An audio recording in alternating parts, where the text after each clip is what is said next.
우리 느헤미야 12장 43절 말씀을 다시 한번 읽겠습니다. 이날에 무리가 큰 제사를 드리고 심히 즐거워하였으니 이는 하나님이 크게 즐거워하게 하셨습니다. 부녀와 어린아이도 즐거워하였으므로 예루살렘이 즐거워하는 소리가 멀리 들렸느니라. 아멘. 방금 읽었던 이 말씀은 이제 무너졌던 예루살렘 성벽이 재건되고 마침내 하나님 앞에 그 봉헌 예식을 거행하는 그 장면입니다. 장면. 그러나 사실 예루살렘 성벽은 느헤미야 7장에 이미 완성됐어요. 완성이 됐는데 그 봉헌식이 느헤미야 12장에 와서야 드려지더라는 겁니다. 그러니까 8장, 9장, 10장, 11장 사이에는 뭔가 이제 사건들이 있었던 거예요. 아무튼 분명히 성벽은 완성됐는데 왜 봉헌식은 한참 뒤에 드려졌을까라고 할 때 나름대로의 문제가 있었기 때문에 그렇습니다. 그러니까 성벽을 재건하는 것보다 더 중요한 문제가 있어요.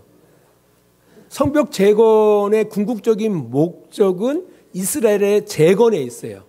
어떤 물리적인 재건도 중요하지만 그보다 더 중요한 것은 이스라엘 공동체 재건에 더 큰 목적이 있었다라는 겁니다. 그래서 그 봉헌식을 하기 이전에 먼저 해결해야 할 그런 가장 큰 숙제가 있었다라는 거예요. 이제 그 숙제는 이스라엘 공동체의 수도인 예루살렘을 회복해야 한다라는 과제가 있었어요. 느헤미야 7장 4절입니다.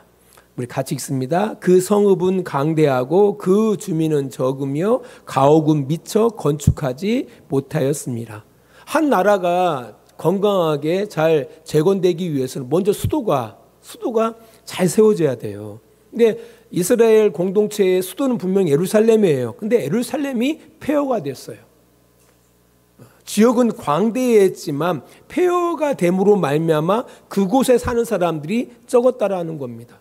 그리고 이미 무너진 것이 너무 심했기 때문에 살 수 있는 땅이 아니었다라는 겁니다. 이제 이런 이유로 이 이스라엘이 재건되기 위해서는 먼저 수도 그 예루살렘이 재건되어져야 돼요. 근데 문제는 뭐냐면 워낙 상황이 어려운 상황에 있었기 때문에 사람들이 그 땅에 거주하려고 하지 않았다라는 겁니다.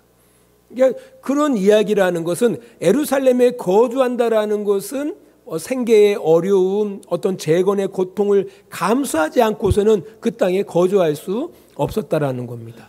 이 문제로 느헤미야와 지도자들은 고민합니다. 이제 그런 가운데 예루살렘 도성의 그 재건의 실마리가 풀려집니다. 느헤미야 11장 1절입니다.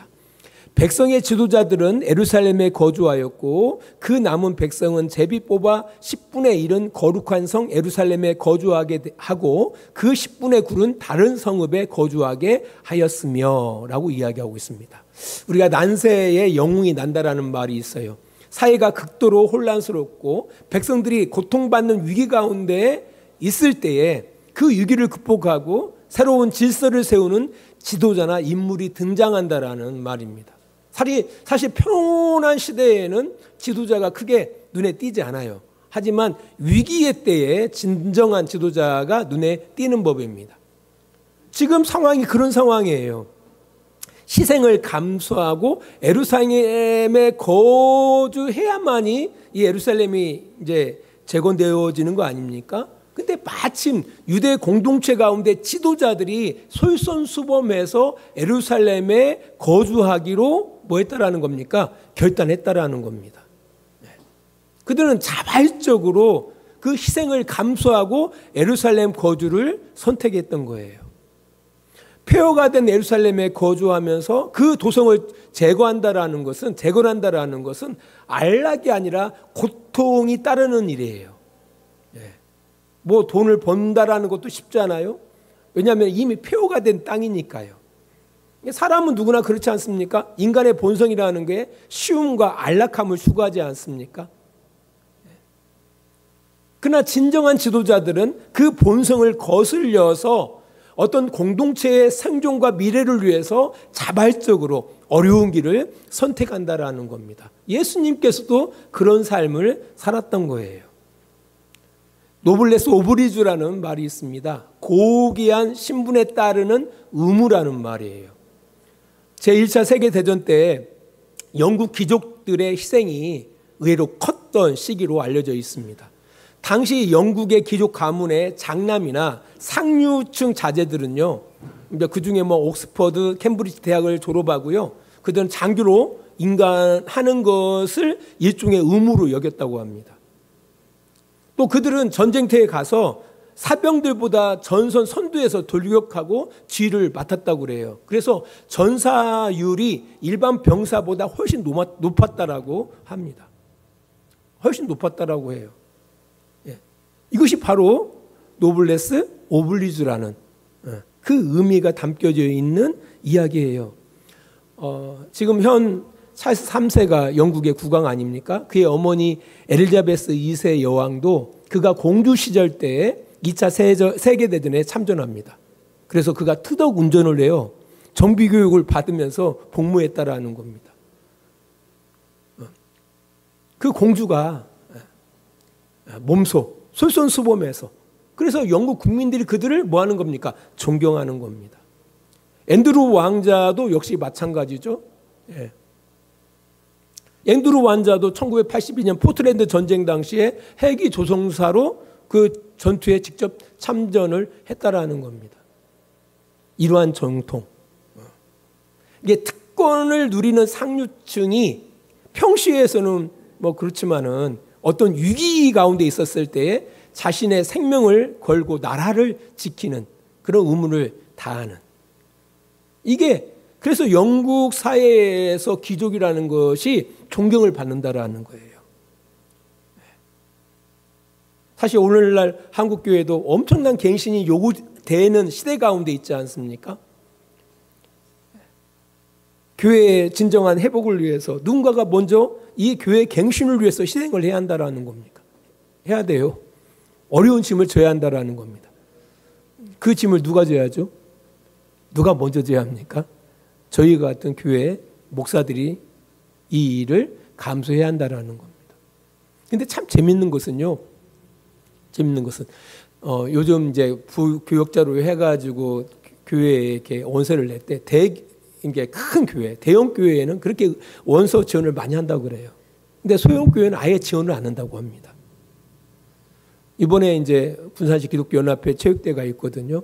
목사님들이 걱정하는 것이 젊은 사역자들이 안 내려와요. 군산으로 내려오지 않습니다. 네. 촌이라고 안 내려와요. 대우가 열악하다고 내려오지 않습니다.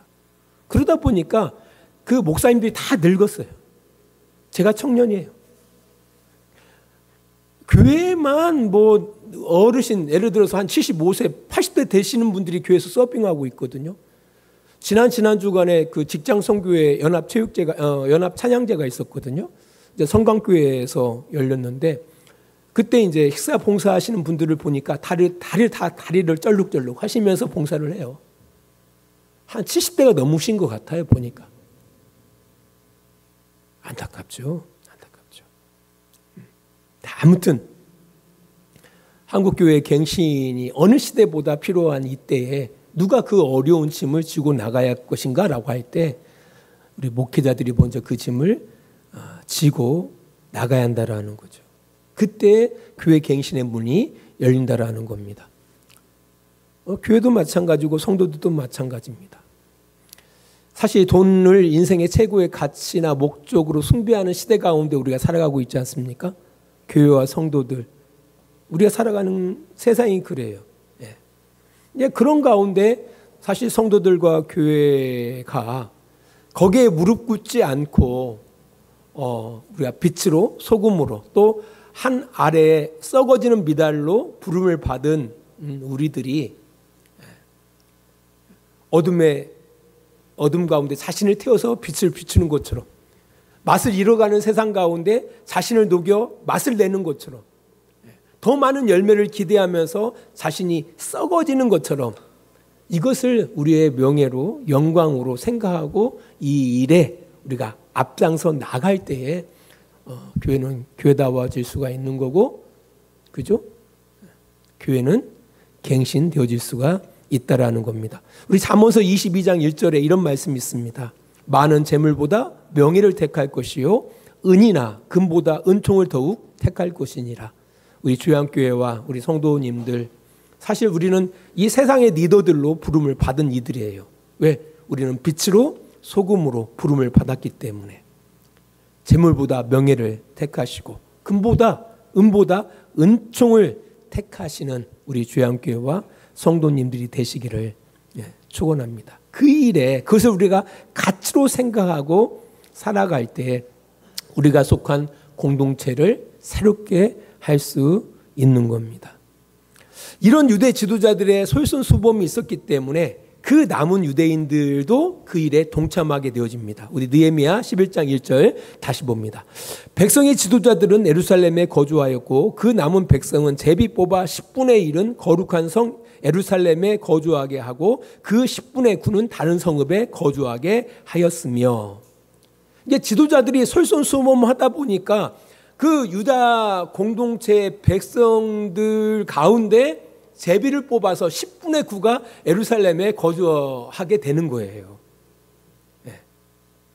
왜 그들이 제비 뽑기를 취했을까? 이게 어렵거든요. 그러니까 예루살렘 도성에 그들이 거주하면서 살아가면서 그 도성을 재건한다라는 것은 쉬운 일이 아니에요. 어렵기 때문에 다 가기 싫어하는 거거든요. 다 가기 싫어해요. 근데 이제 그럼에도 불구하고 이미 그들보다 훨씬 배우고 윤택한 삶을 살아가는 그 지도자들이 자원해서 그곳에 거주하기로 했거든요. 야, 우리 리더들도 이렇게 했는데 그럼 우리는 우리 중에 누구라도 가서 거주해야겠다라고 생겼던 거죠. 근데 그 누구를 그 예루살렘 그 도성에 거주케 할 것인가, 이게 만만치가 않은 거예요. 그래서 이걸 리더들한테 맡기면은 리더들도 어떻습니까? 팔은 안으로 굽는다고. 그잖아요? 쉬운 곳은 자기 가까운 사람, 어려운 곳은 자기 먼 사람, 이렇게 할 거 아닙니까? 인간은 누구나 불공정하잖아요. 그래서 한 일이 뭐라고요? 제비뽑기를 한 겁니다. 제비뽑기. 우리 가끔 가다가 식사 내기 할 때 사다리 타기 하잖아요. 엄마가 다툼이 없죠. 그잖아요. 사다리 타기 하면은 엄마가 다툼이 없어요. 이제 엄마가 다툼이 생길 수 있는 일이었기 때문에 제비뽑기를 취했던 겁니다. 그잖아요. 한때 그 합동측 총회에서 총회장을 선정할 때 제비뽑기를 했다고 그래요. 지금은 안 해요. 한때 해본 적이 있습니다. 왜냐하면 총회장 선거를 하다 보니까 서로 막 상대방에 대해서 물고 뜯고 하다 보니까 관계들이 다 무너지더라는 거예요. 그래서 부총회장에서 이제 총회장으로 이렇게 할 때 우리가 제비뽑기를 하자 해가지고 했는데 결국은 왜 그걸 갖다 포기했는지 모르겠어요. 이런 이유도 있고요. 또 제비뽑기를 한 이유가 있어요. 그럼 바로 뭐냐면은 하나님의 어떤 주권의 의미가 있는 것 같아요. 그러니까 인간의 편견에 의해서 어떤 인간의 사적인 감정이 개입되지 않고 뽑혀지는 거잖아요. 그러니까 그걸 하나님한테 맡기는 거죠. 하나님 뽑아주십시오 해서 제비뽑기를 한 것으로 보입니다. 그래서 구약 성경에 보면은 이 제비뽑기의 그 방법이 이제 몇 가지 사건 가운데에서 이루어지는데요. 우리 여호수아 14장 2절을 보겠습니다. 여호와께서 모세에게 명령하신 대로 그들의 기업을 제비 뽑아 9지파와 반지파에게 주었으니 라고 이야기하고 있습니다. 어떻게 할 때 이스라엘 백성들이 이제 광야를 지나서 예루살렘에 가나안 땅에 입성했을 때 토지 분배를 할 때 어떻게 했다고요? 제비를 뽑아서 토지를 분배했다라는 겁니다. 그러니까 불평할 것이 없어요. 자기들이 뽑아가지고 그곳에 거주하게 됨으로 인해서 불평할 것이 없어요. 원망할 것이 없었다라는 겁니다. 이런 일도 있었고요. 우리 사도행전 1장 26절입니다. 제비 뽑아 맏대아를 얻으니 그가 11 사도의 수에 들어가니라.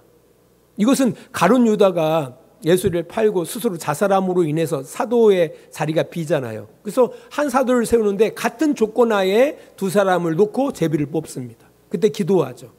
원망할 것이 없어요. 불평할 것이 없어요. 네. 이제 그러다 보니까 모든 성도들로 하여금 이 일로 인해서 어떤 순종으로 이끌 수가 있는 거죠. 왜? 원망과 다툼이 없기 때문에. 저는 개인적으로 바라볼 때 이거 괜찮다. 동일한 조건 가운데에서 그잖아요. 동일한 조건 가운데 제비를 뽑아서 그 사람을 뭐 교회 리더로 세운다든지 아니면 이거 나쁘지 않은 방법이다라는 생각이 들어가요. 이제 이 일을 통해서 공정성이 확보되죠. 이게 공정성이 확보되다 보니까 공동체의 순종을 이끌어낼 수가 있는 겁니다. 당연히 내부적인 갈등이 없어지겠죠. 네. 이제 이런 방법으로 유대인 가운데 10분의 1을 제비를 뽑아가지고 어떻게 해요? 예루살렘 도성에 거주케 했다라는 겁니다. 그들은 뭐 억울할 게 없어요. 그리고 이거 하나님의 주권 아닙니까? 그걸 하나님의 뜻으로 받아들이고 그곳에 거주하면서 살게 됐다라는 겁니다. 이제 그래서 이 성경이 우리에게 전달하고자 하는 메시지는 분명하다. 우리가 어떤 일을 하든지 간에 뭐가 없어야 한다? 원망과 다툼이 없어야 한다라는 거예요. 우리 빌립보서 2장 13절 14절입니다. 너희 안에서 행하시는 이는 하나님이시니 자기의 기쁘신 뜻을 위하여 너희에게 소원을 두고 행하게 하시나니 모든 일을 원망과 시비가 없게 하라. 이 교회 공동체 가운데 어떤 일을 하든지 간에 뭐가 없어야 한다? 원망이 없어야 하고 시비가 없어야 한다라는 겁니다. 왜냐하면 하나님은 그 일보다도 뭐에 더 관심이 있어요? 그 공동체가 화목하기를 원하시기 때문에 그렇다라는 겁니다. 자, 마지막으로 제비뽑기를 통해 예루살렘에 거주하게 된 10분의 1. 그럼 나머지 10분의 9는 뭐를 했을까? 느헤미야 11장 2절입니다. 예루살렘에 거주하기를 자원하는 모든 자를 위하여 백성들이 복을 빌었더라. 아마 제가 이 상황이었다면 아우 다행이야. 나는 개고생 안 해도 돼. 얼마나 오히려 하나님 앞에 감사했을 거예요. 하나님 감사해요. 안 뽑혀서. 아마 이렇게 기도하지 않았을까? 네. 근데 예루살렘에 거주하지 않는 10분의 9들, 그러니까 제비 뽑기를 통해서 그곳에 거주하지 않게 된 이들은 뭐 했다고요? 자원한 모든 자를 위해서 뭐 했다? 복을 빌어줍니다. 복을 빌어줘요. 나는 뽑히지 않아 다행이다. 안도하고 봐라 저것들 기도하지 않아서 그래. 아마 보통 그러지 않을까? 하나님 뽑히지 않게 해주세요.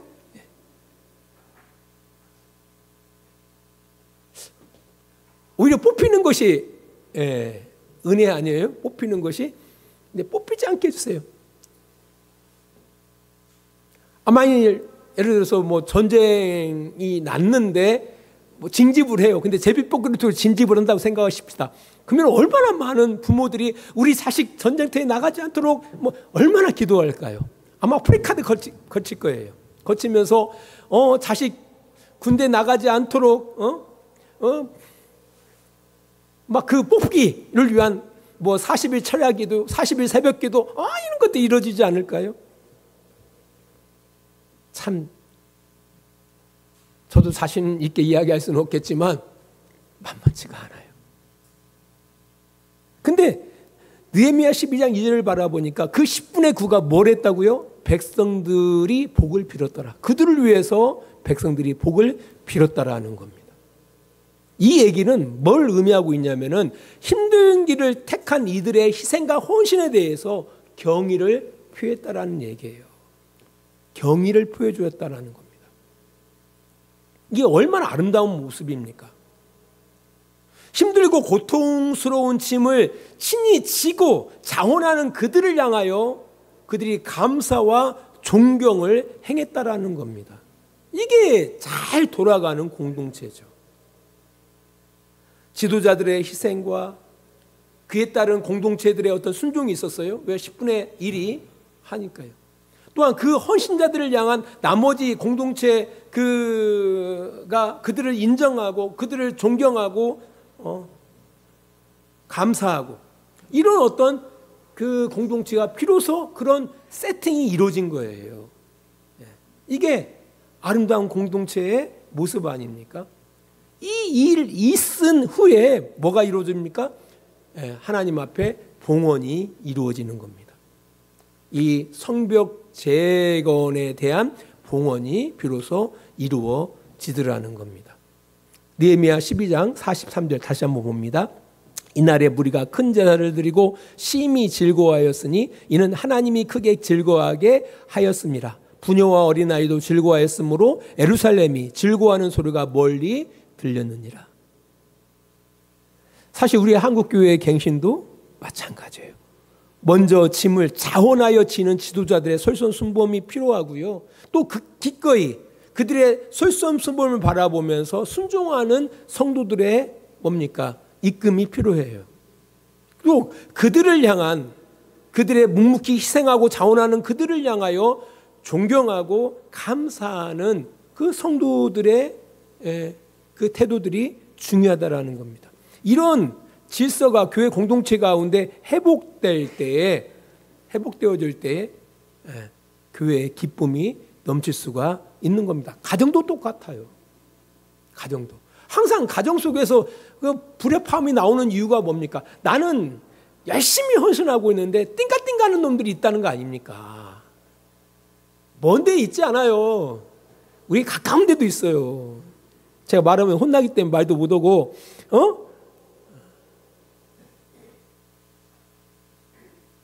이러면은 가정이 재밌지가 않아요. 작은 가정 공동체도요. 부모님들은 죽이나 밥이 되든지 간에 아무튼 헌신하게 되죠. 자원할 수밖에 없어요. 부모가 책임지지 않으면 누구? 이게 자원할 수밖에 없어요. 그런 부분에 대해서 나름대로 너 이것 좀 해, 이것 좀 해 했을 때 그거에 대해서 순종해 나가고요. 이제 그렇지 않은 사람들은 존경하고 감사하고 이런 분위기가 딱 됐을 때 그 가정이 좋은 가정이잖아요. 이게 교회도 그렇고 가정도 그렇고요. 직장도 그렇고요. 우리가 살아가는 모든 공동체가 그렇게 흘러간다라는 겁니다. 자, 말씀의 결론을 맺습니다. 우리가 교회 갱신과 에스라와 느헤미야 말씀은 떼려야 뗄 수가 없으니까요. 한국교회 갱신 반드시 이루어져야 돼요. 이 일을 위해서는 책임 있는 지도자들이 먼저 솔선수범해야 한다는 겁니다.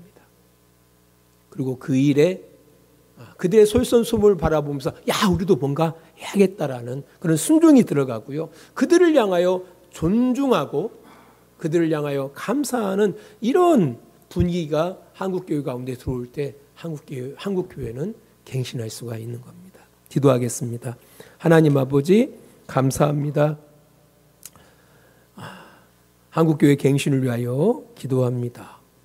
느헤미야 시대에 그 예루살렘 도성의 그 척박함 가운데에서도 그들이 고생을 각오하고 희생을 각오하고 그들이 자원했던 것처럼 우리 한국교회에도 이 갱신을 향한 그 희생들, 그 자원함이 있기를 원합니다. 이런 과정 가운데 그들의 자원하는 그 모습에 함께하고자 하는 그런 순종하는 이들이 일어나기를 원하고 그들에 대한 그들의 수고와 그들의 애씀에 대하여 그들을 존경하고 감사하는 이들이 함께 어우러져서 다시 한번 우리 한국교회가 갱신되어지는 부흥되어지는 그런 놀라운 결과들이 이루어지기를 원하고 이 일에 우리 주양교회가 이 일에 우리 성도들이 함께 할 수 있도록 주님 도우시고 인도하여 주시옵소서. 예수님 거룩하신 이름으로 기도합니다. 아멘. 하나님 아버지 감사합니다. 추수감사를 맞이하여 또 귀한 성도들의 손길에 의해서 우리가 함께 만찬을 대합니다. 수고한 손길을 주님 기억해 주시기를 원하고 성도들도 함께 식사를 나누며 좋은 교제를 나눌 수 있도록 주님 도와주시옵소서. 이제는 우리를 사랑하시는 우리 아버지 하나님의 그 크신 사랑하심과 예수 그리스도의 은혜하심과 성령의 감화와 감동과 지키시고 인도하심이 오늘도 시간을 구별하여 하나님 앞에 감사 예배를 드리며 주의 뜻대로 이 땅 가운데 살아가기를 원하는 귀한 성도들의 머리 위에와 그들의 가정과 직장과 사업장 위에 하나님의 은혜와 사랑이 늘 함께해 주시기를 간절히 축원하옵나이다. 아멘.